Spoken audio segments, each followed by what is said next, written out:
ISE 2026 hasn't even opened its doors yet, and many companies are already showing their cards.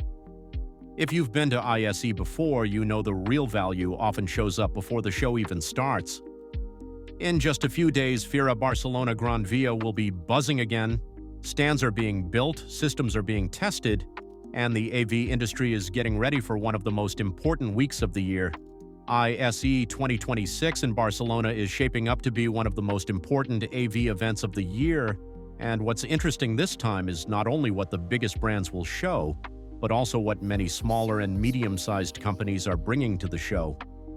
Of course, the big names will be there: Samsung, LG, Sony, Panasonic, Shure, LED walls, professional displays, audio solutions, control rooms. That's expected, and you'll find them across multiple halls.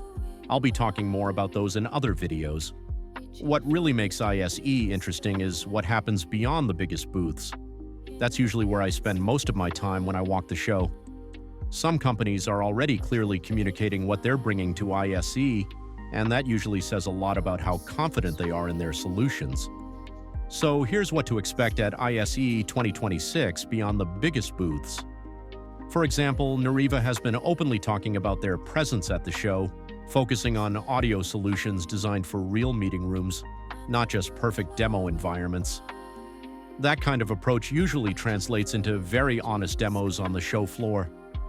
IADEA is another company worth paying attention to, especially if you're interested in digital signage and device management. They've been sharing previews of what they'll show in Barcelona, with a clear focus on real-world deployments rather than just eye-catching screens. If you look at professional audio beyond the usual names, Atlas IED is also one to keep on your radar.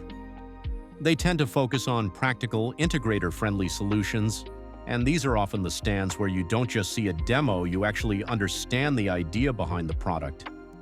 From the digital signage and content management side, companies like BrightSign, SpineTix, or ScreenCloud usually bring very solid proposals. Not always the biggest stands, but often some of the most useful conversations, especially if you're working with real installations and real constraints. And this is where ISE really shines. Sometimes the most interesting conversations don't happen at the biggest booths. They happen at stands where you can actually talk to the people behind the product, understand why it was built the way it was, and see how it fits into real projects.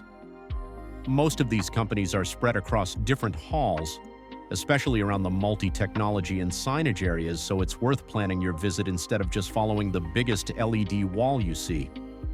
If you're planning your visit to ISE 2026, this is where I'd start looking. Now I'd like to hear from you. Which companies should really be on the radar at ISE 2026 in Barcelona? And if you're an exhibitor, tell me in the comments what you're showing this year.